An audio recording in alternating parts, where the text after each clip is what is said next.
참 근데 묘한 상황들을 내가 이번에 발견했어요. 한명숙 총리가 이번에 두 번째 그 징역살이를 한 거 아닙니까? 79년에 크리스찬 아카데미 사건으로 했어요. 79년에 이제 11.26이 터지죠. 그래서 박정희 정권이 몰락하게 되고 이번에 그의 딸인 박근혜 정권하에서 또 감옥살이를 했는데 몰락하고 이게 나는 아버지한테 탄압당하고 딸한테 탄압당해다 이렇게만 생각했는데 이후에 몰락이 또 동일하게 반복되는 거예요. 그래서 전생에 무슨 박씨 집안하고 무슨 관계가 있나 이런 생각이 들 정도로 좀 눈물 나는 핑 도는 부분이 있어요. 우리 시대를 상징하는 뭐 노무현 대통령, 뭐 김대중 대통령 마찬가지겠지만 그 상징하는 그 흐름에 우리 쪽에는 엄마 같은 분이신데 이분이 말도 안 되는 모함. 그래서 지금 실형을 살고 이제 나오실 때가 됐단 말이에요. 근데 예, 그렇습니다. 한명숙 총리의 또 뭐 어떻게 표현하면 가장 최측근이라고 하실 수 있잖아요. 예, 그렇습니다. 예. 지금 뭐 잘 지내고 계시는 거예요, 근데? 8월 23일 날 출소하시니까 이제 한 3주 정도 남으셨죠. 새벽에 나오십니다. 5시. 새벽 5시에 출소하셔요. 어디에 계시는 거예요? 뭐 가실 수 있는 의정부 교도소에 계시죠. 지금 8월 23일 새벽 5시 의정부 교도소 앞에서 예. 여기서 엑소리스 셀카봉 드리는 이벤트 퀴즈 나갑니다. 한명숙 총리가 출소하시는 날짜와 교도소는 어디일까요? 정답은 8월 23일 의정부 교도소. 저는 꼭 많은 사람들이 좀 그렇죠. 지켜봐줬으면 좋겠다는 생각을 가지고 있습니다. 왜냐하면 본인이 이제 그런 상황들을 맞닥뜨려서 2년이라는 세월을 이제 그 안에서 보냈는데 나이 70이 넘으셨잖아요. 그런 부분으로 보면 항상 뵐 때마다 웃는 낯으로 대하지만 저는 나올 때 참 마음이 무겁고 항상 가슴이 무너져요. 그런 모습들 보면서. 그런데 그래도 여전히 이렇게 나온 나를 사람들이 어떻게 생각할까, 왜 생각이 없으시겠나 하는 생각이 들고, 그래서 여전히 당신을 사랑하고 있고 당신을 기억하고 있고 당신의 결백을 믿는다, 이런 부분들을 좀 그날 보여줬으면 좋겠다, 이런 생각이 있습니다. 예. 이명박근혜의 사실상의 정치 보복이었죠. 그렇죠. 실제 노무현 대통령 돌아가시고 최일선에 계셨어요. 여성의 몸이지만 당시에 노무현 대통령의 장례식 때 눈물의 조사, 그 이후로 하여튼 저들의 타켓이 됐고 어떻게 보면 약한 고리로 봤던 것 같아요. 그리고 저 사람을 타켓을 삼아서 무너서 진영 전체를 무너뜨릴 수 있다, 이런 거에 온몸으로 저항했었고, 그 이후에도 그 사건이 터진 이후에도 서울시장 선거라든가 당대표 선거, 총선 이런 과정들을 다 치러내고 제일 앞에서 사실은 맞이하셨죠. 그 노무현 대통령 이후의 상황들을. 그래서 저는 지금 현재의 상황들이 오기까지 여러 우여곡절이 있고 촛불 탄핵에 이르기까지의 과정에서 그 징검다리를 나는 한명숙 총리가 온몸으로 맞이했고 우리 모두가 그에 대해서 빚을 지고 있다, 이런 생각을 가지고 있습니다. 니들도 우리랑 같아. 뇌물도 받고 그래. 이런 식으로 뭔가 짜 맞추려다 보니까 이제 뭐 의자가 돈 받고 이런 상황들이 또 만들어지는 거죠. 그러니까 마음이 짠한 거예요. 고령이시기도 하시고. 예, 그렇습니다. 민주정부를 상징하는 대통령 두 분 말고 여러 인물들이 있잖아요. 뭐 이해찬 총리도 있고 한명숙 총리도 있고. 근데 그 중에 한 분이 지금 사실 우리 시야에서 한 2년 정도 사라지신 거거든요. 그러셨죠. 예. 이번에 이제 며칠 전에 이제 지난 토요일 날 또 면회를 갔어요. 면회를 가서 뵀었는데 이제는 이제 출소할 때의 상황들이나 이런 부분들에 대해서도 이제 얘기를 좀 나누게 되고 그러잖아요. 이 시간이 요새 더워서 너무 덥잖아요. 아니, 너무 덥고 이제 선풍기 하나에 의지하고 있고 그렇게 해서 이제 요즘 날씨가 좀 덥다는 거, 그렇지만 이제 몸도 마음도 건강하다, 이런 말씀하시고 원래 좀 예쁘셨는데 이게 화장빨이어서 민낯으로 나가도 괜찮을까 뭐 이런 걱정도 하시고 들어갈 때는 좀 그 공인의 입장이었지만은 사실은 중간 과정에서 이제 부담이 될까봐 당에서도 탈당하시고 이제는 좀 사인 개인의 입장에서 이제 출소하고 세상과 마주하게 된다, 이런 말씀도 하시고 나가면서 뭐라고 뭐 기자들 혹시 올 텐데 오면 뭐라고 하지 뭐 이런 식의 고민이나 생각도 하시고 여러 가지 나오시면 이제 세상과 어떻게 맞닥뜨릴까 뭐 이런 고민도 하시고 이러신 것 같아요. 우선은 좀 쉬고 싶다는 말씀도 하시고요. 마음이 짠하네요. 예. 한명숙 총리 그러면 그 인자한 미소 그러시죠. 그리고 이 동네 서울 여성 프라자 같은 것도 사실 다 그 구조 예, 예, 연결돼 예. 있어요. 예, 맞습니다. 예. 그러니까 실제로 김대중 노무현 대통령 때 그 여성을 상징하는 인물이기 때문에 여성뿐만 아니라 뭐 총리도 지내셨으니까. 네, 김대중 대통령도 굉장히 좋아하셨던 분이고 뭐 노무현 대통령도 다음 어떤 사람이 대통령 됐으면 좋겠냐 했을 때 한명숙 총리 같은 분이 대통령 됐으면 좋겠다 이런 말씀을 하실 정도로 굉장히 신뢰가 깊으셨던 분이죠. 예. 진짜 우리는 어떻게 맞이해야 될까요? 좋은 관심들을 가져주고 그다음에 여전히 당신을 잊지 않고 있고 당신을 사랑한다. 이런 것들이 좀 어떤 형태든 좀 표현됐으면 좋겠다. 우선은 당일날 나오실 때 좀 사람들이 많은 마중 분이죠. 뭐 새벽이어서 어려움은 있겠죠. 아마 차가 없으면 이제 거기 가시기가 어렵고 하기는 하겠지만은 뭐 가까이에 계신 분들은 좀 한번 마중 한번 나가 주셨으면 좋겠다. 아마 뭐 많은 시간들을 거기서 지체하지는 않을 겁니다. 나오셔서 그다음에 가족들도 만나야 되고 이제 이런 과정들이 있겠지만은 그런 모습들을 좀 보여줬으면 좋겠다는 생각입니다. 요즘에 화두 중에 하나가 검찰 개혁이잖아요. 예, 예. 검찰 개혁을 해야 되는 대표적인 사건 중에 하나가 한명숙 총리 사건이에요. 저는 뭐 제가 국회의원 꼭 하고 싶다는 이유 중에 하나도 이것에 대한 진실을 좀 규명하고 싶다는 욕심도 있습니다. 예. 그러니까 얼마나 그 당시에 사법체계, 검찰과 법원이 망가졌는지가 단적으로 보여주는 사건이고요.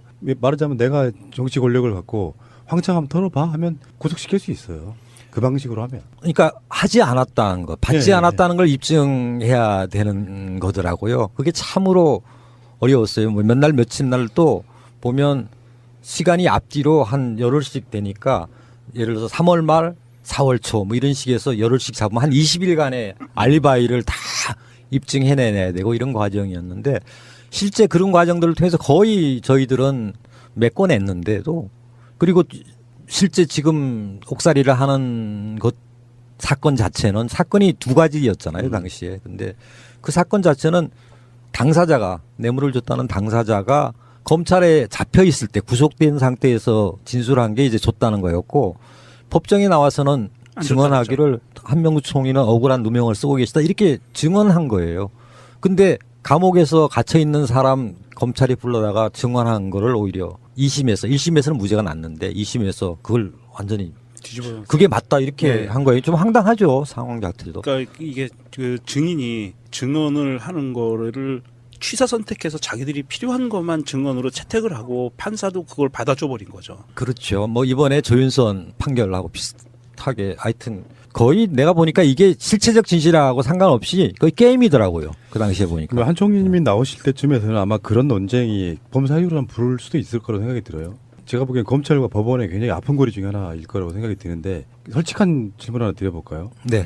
근데 정치권이라는 게 그렇잖아요. 당장 눈에 안 보이고 그리고 권력을 갖고 있지도 않고 그 사람들이 나빠서가 아니라 여러 가지 현안이 쫓기다 보니까 관심이 이제 별로 없어. 그럴 수 있죠. 그것까지 챙기시고 계시는 거잖아요. 예, 저로서는 뭐 하여튼 저도 의리 굉장히 중시하거든요. 그리고 그 바뀌지 않고 시류에 따라가지 않고 이런 부분들을 좀 원칙으로 살아왔던 사람이고 그러니까 제가 나 운동권 이거 친노다 당시에 이렇게 그런데 어쩔래 뭐 이렇게 나섰던 이유도 그거였고 한 총리에 대한 의의나 그다음에 이 부분들 이 사건 자체가 상징하는 여러 가지 적폐의 문제 이런 것들이 함께 있고 지금 뭐 양승태 대법원장 법원 내에서도 여러 가지 문제가 야기되고 있는데 당시에 대법원 판결 나기 한 일주일 전인가 하여튼 박근혜 당시 전 대통령하고 독대도 하고 그다음에 2심 판결을 유죄로 이렇게 확 뒤집어질 당시가 김기춘 비서실장이 이제 부임한 지 얼마 됐을 때 이런 과정들이 과연 무관할까? 사실은 입증할 수 있는 자료는 아직 못 찾았어요. 혹시 캐비넷에서 나온 자료 중에 그런 거 있는지 좀 나중에 한번 뒤져볼 필요도 있을 것 같다는 생각도 듭니다. 나중에 재심 청구할 수 재심 있어요. 청구도 할 수 있어요. 예. 명예회복은 해야죠. 예, 그런 부분들이 좀 나타나야지 현재 상황에서는 이제 마땅치는 않아요. 딱 네. 떨어지는 뭐가 있는 건 아니어서. 예. 전설의 고향에서나 봤던 산삼. 굳이 효능을 말할 필요도 없이 사포닌이 다량 함유되어 기력 보충의 최고의 명약으로 알려져 있죠. 그래서 산삼은 굉장히 비싸다고 생각들을 하십니다. 그러나 산삼의 대중화 작업을 선도하는 회사 삼바이가 있습니다. 비싸서 드시기 어려웠던 국내산 토종 산양 산삼을 아주 저렴한 가격에 판매하고 있습니다. 기력이 딸리시는 부모님, 늘 피곤한 남편, 가사노동에 지친 아내에게, 공부하느라 힘든 우리 자녀, 운동선수들에게 선물해보세요. 임업진흥원 품질 검사를 받은 국내산 산양산삼으로 검사 필증 첨부하여 발송됩니다. 1800-2868 3바이.co.kr 포털에서 삼바이 검색하시면 됩니다. 삼사세요라는 뜻의 삼바이입니다. 힐링 베개가 뭔 줄 알아? 꿈나라 베개. 베개라고는 불려지지만 지금까지의 베개와는 차원이 아주 다른 치유의 역할을 하고 있습니다. 토르말린, 황토, 게르마늄5, 소나무 성분이 들어있다고 하네요. 꿈나라 베개. 충전재까지 통째로 세탁이 가능합니다. 공기 비타민, 음이온으로 숙면에 도움을 줍니다. 꿈나라 베개는 근화 신소재 제품을 온라인상에 독점 공급하는 업체입니다. 건강을 위한 선물이 최고죠. 잠이 보약이니 숙면을 선물하세요. 목과 허리를 편안하게 해주는 꿈나라 베개. 뉴본 스킨 이미라 대표. 저는 어릴 때 아토피를 알았어요. 한번 망가진 피부는 다시 돌아가기 어렵다는 걸 알았죠. 아기 물티슈라는 거 아무것도 아닌 것 같죠? 피부에 안 좋은 성분이 없어야 되는 겁니다. 물티슈 업계에 세계적 신화를 만들어낸 사람, 다시 한번 그 신화에 도전한다. 원단부터 달라야 해요. 갓난아기라고 해서 아기만 쓰는 건 아니고 아기도 쓰는, 온 가족 모두 안심하고 사용하는 제품입니다. 아기들이 쓰는 스킨케어 제품도 같은 정신으로 개발했습니다. 다른 제품들처럼 아무 효과 없는 정제수를 쓰지 않아요. 피부 진정에 좋은 병풀 립스로 바꿨어요. 확실히 달라요. 간단해요. 나만의 비법이죠. 나의 아기가 쓸 거니까. 기대하세요. 갓나나기를 검색하세요. 자, 또 다른 질문 한번 드려볼게요. 네네. 혹시 봉화마을 가셨어요? 문재인 대통령 내려가던 바로 그때. 대선 끝나고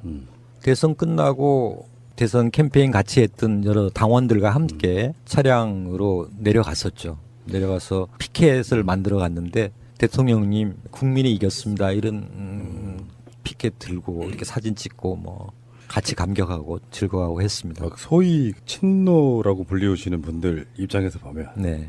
그렇게 억울하게 돌아가시고 그리고 그의 제일 절친이 대통령이 돼서 돌아와서 다음 추도식부터는 안 오겠다고 국민의 대통령이 된 뒤에 다시 오겠다고 그런 걸 보고 있으면은 그 정말 한편의 영화보다도 더 드라마틱하지 않아요? 그렇죠. 본인 스스로가 친노라고 말씀하시고 그런 행보를 보이셨던 분 입장에서는 굉장히 감개가 무량했을 것 같아요. 뭐 이루 말할 수 없죠. 사실은 한명 총리하고 같이 있으면서도 재판 끝나고 처음에 무죄 선고 나고 그다음에 유죄 판결 나고 대법원 확정됐을 때도 항상 김대중 대통령 묘소하고 그 노무현 대통령 묘소를 갔어요. 찾아서 참배도 하고 눈물도 흘리고 또 권양숙 여사님이랑 끌어안고 울기도 하고 여기 계시면서도 이효 여사님이 면회를 꼭 오겠다고 그러시는데 너무 연로하셔서 오시지 말라고 오히려 내가 좀 있으면 출소하니까 나가자마자 찾아뵙겠다 이렇게 말씀하셨다고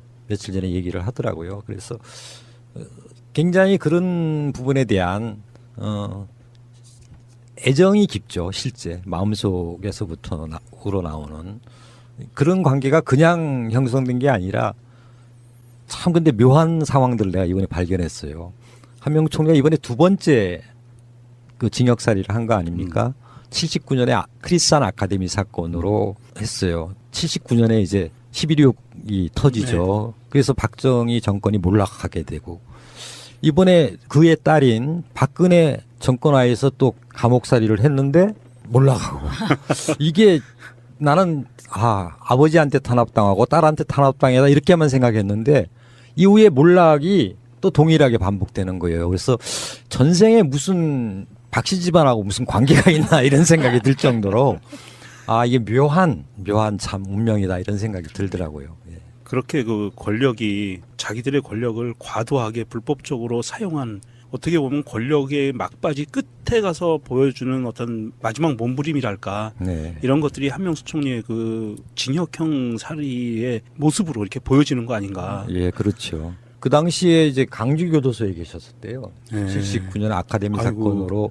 그래서 강주교도소에 80년 강주항쟁 때 바깥에서 총소리 나고 하는 상황들이 그 안에서도 들리고 자기네들은 죽을지도 모르겠다 이런 공포도 있었고 그랬다는 말씀도 하시고 하는데 하여튼 그 인연이 참 묘한 인연이다. 이번에 그 말씀을 드렸더니 자기도 아버지하고 딸한테 당했다고만 생각했는데 아, 나 때문에 다 몰랐겠나 이런 정말 그러네 이런 말씀도 하시더라고요.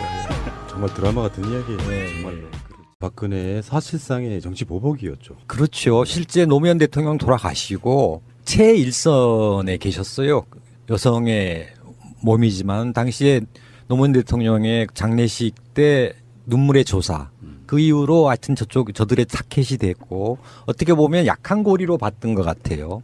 그리고 저 사람을 타켓을 삼아서 무너뜨리 무너서 진영 전체를 무너뜨릴 수 있다 이런 거에 온몸으로 저항했었고 그 이후에도 그 사건이 터진 이후에도 서울시장 선거라든가 당대표 선거 총선 이런 과정들을 다 치러내고 제일 앞에서 사실은 맞이하셨죠. 그 노무현 대통령 이후의 상황들을. 그래서 저는 지금 현재의 상황들이 오기까지 여러 우여곡절이 있고 촛불 탄핵에 이르기까지의 과정에서 그 징검다리를 나는 한명숙 총리가 온몸으로 맞이했고 우리 모두가 그에 대해서 빚을 지고 있다 이런 생각을 가지고 있습니다. 니들도 우리랑 같아. 뇌물도 받고 그래. 이런 식으로 뭔가 짜 맞추려다 보니까 이제 뭐 의자가 돈 받고 이런 상황들을 또 만들어. 참 근데 묘한 상황들을 내가 이번에 발견했어요. 한명숙 총리가 이번에 두 번째 그 징역살이를 한 거 아닙니까? 79년에 크리스찬 아카데미 사건으로 했어요. 79년에 이제 11.26이 터지죠. 네. 그래서 박정희 정권이 몰락하게 되고 이번에 그의 딸인 박근혜 정권하에서 또 감옥살이를 했는데 몰락하고 이게 나는 아버지한테 탄압당하고 딸한테 탄압당하다 이렇게만 생각했는데 이후에 몰락이 또 동일하게 반복되는 거예요. 그래서 전생에 무슨 박씨 집안하고 무슨 관계가 있나 이런 생각이 들 정도로 눈물 나는 좀 핑 도는 부분이 네, 있어요. 네. 우리 시대를 상징하는 뭐 노무현 대통령, 뭐 김대중 대통령 마찬가지겠지만 그 상징하는 그 흐름에 우리 쪽에는 엄마 같은 분이신데 이분이 말도 안 되는 모함. 그래서 지금 실형을 살고 이제 나오실 때가 됐단 말이에요. 근데 예, 그렇습니다. 한명숙 총리의 또 뭐 어떻게 표현하면 가장 최측근이라고 하실 수 있잖아요. 예, 그렇습니다. 예. 지금 뭐 잘 지내고 계시는 거예요, 근데? 8월 23일 날 출소하시니까 이제 한 3주 정도 남으셨죠. 새벽에 그러니까 마음이 짠한 거예요. 고령이시기도 하시고. 예, 그렇습니다. 민주정부를 상징하는 대통령 두 분 말고 여러 인물들이 있잖아요. 뭐 이해찬 총리도 있고, 한명숙 총리도 있고. 근데 그 중에 한 분이 지금 사실 우리 시야에서 한 2년 정도 사라지신 거거든요. 그러셨죠. 예. 이번에 이제 며칠 전에 이제 지난 토요일 날 또 면회를 갔어요. 면회를 가서 뵀었는데 이제는 이제 출소할 때의 상황들이나 이런 부분들에 대해서도 이제 얘기를 좀 나누게 되고 그러잖아요.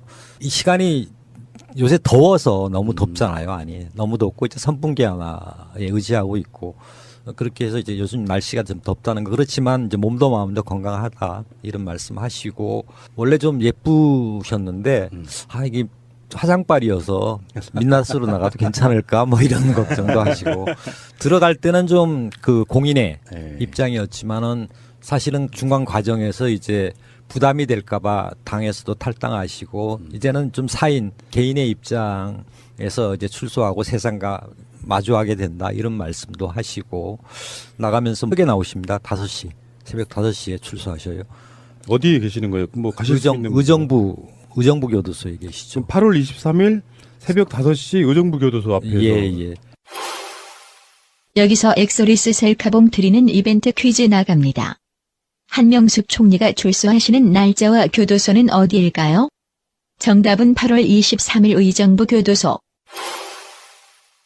저는 꼭 많은 사람들이 좀 그렇죠. 지켜봐줬으면 좋겠다는 생각을 가지고 있습니다. 왜냐하면 본인이 이제 그런 상황들을 맞닥뜨려서 2년이라는 세월을 이제 그 안에서 보냈는데 나이 70이 넘으셨잖아요. 그런 부분을 보면 항상 뵐 때마다 웃는 낯으로 대하지만 저는 나올 때 참 마음이 무겁고 항상 가슴이 무너져요. 그런 모습들 보면서. 그런데 그래도 여전히 이렇게 나온 나를 사람들이 어떻게 생각할까 왜 생각이 없으시겠나 하는 생각이 들고 그래서 여전히 당신을 사랑하고 있고 당신을 기억하고 있고 당신의 결백을 믿는다 이런 부분들을 좀 그날 보여줬으면 좋겠다 이런 생각이 있습니다. 이명 뭐라고 뭐 기자들 혹시 올 텐데 오면 뭐라고 하지 뭐 이런 식의 고민이나 생각도 하시고 여러 가지 나오시면 이제 세상과 어떻게 맞닥뜨릴까 뭐 이런 고민도 하시고 이러신 것 같아요. 우선은 좀 쉬고 싶다는 말씀도 하시고요. 마음이 짠하네요. 예, 예. 한명숙 총리 그러면 그 인자한 미소 그러시죠. 그리고 이 동네 서울 여성 프라자 같은 것도 사실 다 그 예, 구조 예, 연결돼 예. 있어요. 예, 맞습니다. 예. 실제로 김대중 노무현 대통령 때 그 여성을 상징하는 인물이기 때문에 여성뿐만 아니라 뭐 총리도 지내셨으니까. 네, 김대중 대통령도 굉장히 좋아하셨던 분이고 뭐 노무현 대통령도 다음 어떤 사람이 대통령 됐으면 좋겠냐 했을 때 한명숙 총리 같은 분이 대통령 됐으면 좋겠다 이런 말씀을 하실 정도로 굉장히 신뢰가 깊으셨던 분이죠. 예. 진짜 우리는 어떻게 맞이해야 될까요? 좋은 관심들을 가져주고 그다음에 여전히 당신을 잊지 않고 있고 당신을 사랑한다. 이런 것들이 좀 어떤 형태든 좀 표현됐으면 좋겠다. 우선은 당일날 나오실 때 좀 사람들이 많은 마중 분이죠. 뭐 새벽이어서 어려움은 있겠죠. 아마 차가 없으면 이제 거기 가시기가 어렵고